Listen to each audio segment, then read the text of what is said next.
ሰዎች ሲረሱ የተረሳው ሲመስላቸው አዲስ አጀንዳ ይዘው ይመጣሉ። እንግዲህ ወይዘሮ ዘርፌ በሙዚቃው ዓለም የነበረች ቀጥላ በኢትዮጵያ ኦርቶዶክስ ተዋሕዶ ቤተክርስቲያን ዘማሪ የነበረች አሁን ደግሞ በፕሮቴስታንት ቤተ እምነት ዘማሪ ሰባኪ የሆነች ሴት ነች። አሁን የተዘጋውን ፋይል የተዘጋውን ዶሲየ አቧራውን አራግፋ አጽድታ እንደ አዲስ አጀንዳ ያመጣችሁ ለምን ይመስላችኋል? እንዳትረሳ ነው። አትርሱኝ ያረሳችሁ እየየ በኢትዮጵያ ኦርቶዶክስ ተዋሕዶ ቤተ ክርስቲያን 24 ሰዓት የሚመሰገነው ማን ነው? 24 ሰዓት የሚመለከው ማን ነው? 24 ሰዓት የክርስቶስ ሥጋና ደም የሚፈተትበት ቤተ እምነት ማን ነው? 24 ሰዓት እግዚኦ መሐረነ ክርስቶስ ተብሎ በቅዳሴ ማረይ ተብሎ የሚጠየቀው ጌታ ኢየሱስ ክርስቶስ ማን ነው? በሰርክ ጉባኤ ከ11 ሰዓት ጀምሮ በሰርክ ጉባኤ የሚሰበከው ማን ነው?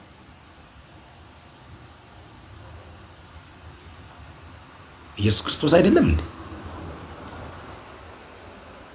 ማሕሌቱ ሲቆም ስብሖ ዘሳረረ ኩሉ ዓለም ብሎ ሊቃውንቱ የሚጀምሩት በማን ምስጋና? ቅዳሴው ሲቀደስ አሐዱ አብ ቅዱስ፣ አሐዱ ወልድ ቅዱስ፣ አሐዱ ውእቱ መንፈስ ቅዱስ ተብሎ ቅዳሴው የሚጀምረው በማን ምስጋና ነው? ሰዓታቱ ሲጀመር መጀመሪያውም መጨረሻውም እሱና እሱ ብቻ ነው።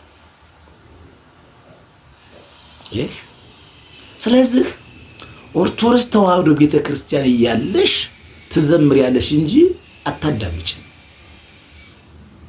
የኛ የኢትዮጵያ ኦርቶዶክስ ተዋሕዶ ቤተ ክርስቲያን ትልቁ ችግራችን ልንገራችሁ፣ በእምነት ደካማ የሆኑትን ሰዎች ድምፅ ስላላቸው ብቻ እነ ትዝታው እንደነ በጋሻው እንደነ ዘርፌ ያሉትን የኢትዮጵያ ኦርቶዶክስ ተዋሕዶ ቤተ ክርስቲያን ዶግማ ቀኖና ጠንቅቀው ያልተረዱ ኢአማንያኖች በእምነት ደካማ የሆኑትን ከካህናት በላይ ከዲያቆናት በላይ ከመዘምራን በላይ ከሰባኪያን በላይ ከሊቃነ ጳጳሳት ጋር እኩል አከበርናቸው፣ አስቀመጥናቸው። ራሳቸውን በአዋቂነት ቦታ ራሳቸውን ቆጠሩ። እኛ ከፍ አድርገን ሰቀልናቸው። እነሱ በአንድ ጊዜ ወርደው ተከሰከሱ። ምክንያቱም በጋሻው ትዝታው ምንም የሚያውቁት መሰረተ ሃይማኖት የሃይማኖት ትምህርት የላቸውም። ምክንያቱም ብንል ሐዲሳትን ብሉያትን ከነትርጓሜያቸው ከነሐተታቸው ከነምስጥራቸው ፈትፍተው በሰምና ወርቅ በቅኔ ምስጢር አልተረጎሙትም፣ አልተማሩትም፣ አያውቁትም። እነሱ የሚያውቁት አንድ ነገር አለ፣ ጥሬ ቃል ነው የሚያውቁት። ጥሬውን አብስለው መብላት አልቻሉም። ሊቃውንት ያበሰሉላቸውን ጥሬ መቆርጠም አልቻሉም። ስለዚህ ድሮም ጥሬ ነበሩ፣ አሁንም ጥሬ ናቸው፣ ያልበሰሉ ጥሬዎች ናቸው። እና እቺ ዘርፌ እህታችን በድምፅ መንግስተ ሰማያት አይገባም። በድምፅ ብሉያትና ሐዲሳት አይተረጉሙም፣ አይመረመሩም።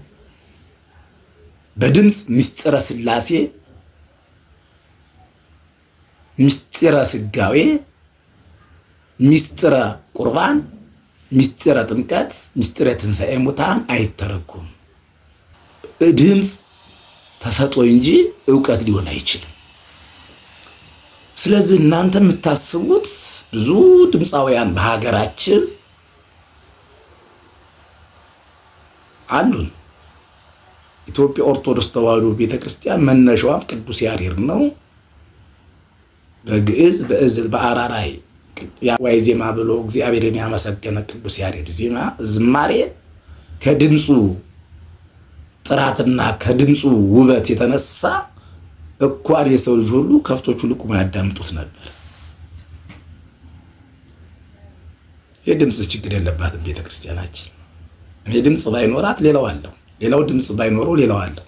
ስለዚህ አሁንም በቤተክርስቲያናችን ቅዳሴውን ሲቀድሱ እንባ የሚያስወጡ ቀዳሳያን ድምፃውያን አሉ። ማህሌቱን ወረቡን ሲሉ እንባ የሚያስወጡ ዘማሪያን መምህራን ሊቃውንቶች አሉን። በሰንበት ተማሪው እንዲሁ በዲያቆናት ሲሰብኩ ሲቀድሱ ያወድሱ ብዙ ድምፃውያን አሉ። የድምፅ ችግር የለብንም። አንቺ ግን በድምፅ ብዙውን ሰው ሸወርሽ፣ ብዙውን ሰው ሸውደሻል። ከድምፅሽ ቀጥሎ ቁንጅና አለኝ ብለሽ በቁንጅናሽ ብዙዎችን ይዘሻቸው ወርቀሻል። አሁን መተሽ ማለቃቀሱ ከዛ ቤት ኢየሱስ አይመለክም፣ ከዛ ቤት ኢየሱስ እንደዚህ ነው ወዘተ። ድንግል ማርያም ናት። ማንን ይዞ ጉዞ? ድንግል ማርያምን የነገሰች የከበረች በእግዚአብሔር እንጂ በማንም አይደለም። ስለዚህ የድንግል ማርያም እናንተ ግብግባችሁ ለምን ይመስላችኋል? ኢየሱስን እየጠራችሁ በኢየሱስ ስም ስትሸቅሉና ሸቀጣችሁን ስታራግፉ ሁሉም ሰው በኢየሱስ ስም የተሸወደ ስለሚመስለው፣ ሁሉም ሰው በኢየሱስ ስም የሚጠራ ሁሉ ጴንጤና መናፍቅ መስሎ ስለሚታየው ኢየሱስን እየጠራ ለማጣራት ይሄዳል። እናንተ ደግሞ ድንግል ማርያም ስትጣራ የኦርቶዶክስ ድንግል ማርያምማ ብታውቂ ኑሮ ያንቺ ሚኒም ጭምር ነበረች። ስለዚህ አሁን ማለቃቀሱን ትተሽ ውልቅ ብለሽ ሄደሻል። በሄድሽበት ቦታ ጽድቅም ካለ ጽደቂ፣ ኩነኔም ካለ ተኮነኝ። ወደ ቅድስት ቤተክርስቲያን ጣትሽን አትጠቁሚ፣ እረፊ፣ ይቅርብሽ ነው ምክሬ። ይሄ ነው።